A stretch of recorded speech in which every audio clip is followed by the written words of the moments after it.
دوستان، ماست تازه رو قبلا آموزش دادم. امروز میخوام ماست چکیده درست کنم یا ماست کیسه‌ای از همون ماستی که قبلا آموزش دادم و خودمون تو خونه درست کردیم. برای همین شما نیاز به یک کیسه یا پارچه‌ای دارین که بافت اون ریز باشه.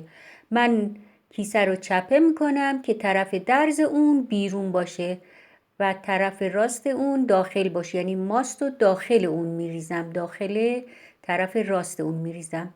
کیسه رو روی کاسه میکشم، بعد زیر اون هم ظرفی میذارم. حالا ماستو که قبلا خودم بستم و خیلی هم سفت هست و خوب داخل کیسه میریزم.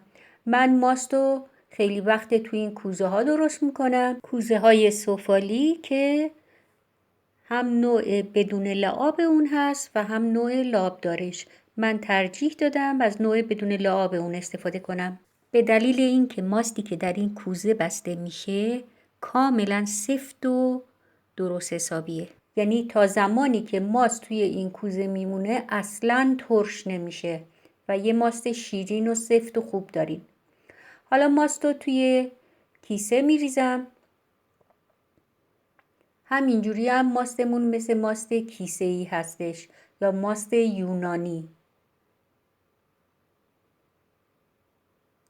خارج از ایران به این نوع ماست خیلی سفت ماست یونانی گفته میشه.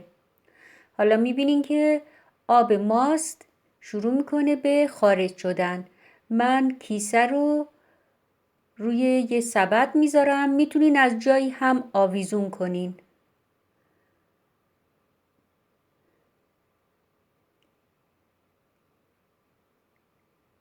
خیلی سریع آب ماست خارج میشه و بعد از 2 ساعت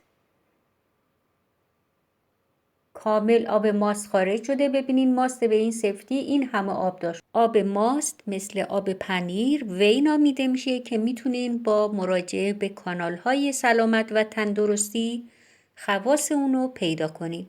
ماست رو از کیسه خارج کرده و توی ظرفی میریزم. به همین راحتی کیسه رو تمیز میکنم با قاشق.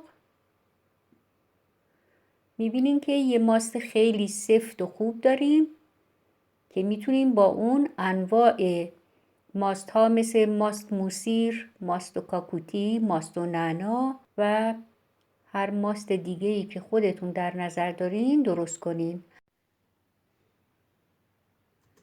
برای نگهداری ماست در ظرف های دربسته در یخچال میتونین تا 2 هفته اونو نگه دارین. به شرط اینکه زمانی که میخواین ماست رو بردارین با قاشقی که استفاده میکنین خیس نباشه، قطره آب نداشته باشه که موجب کپک زدن اون بشه. پس نگهداری این نوع ماست ها در ظرف های دربسته و خشک در یخچال. دوستان، این ویدیو رو به پلیلیست لبنیات اضافه میکنم و لینک اونو آخر همین ویدیو براتون میذارم تا تمام لبنیات کانال من رو بتونین اونجا ببینین. خدا نگهدارتون.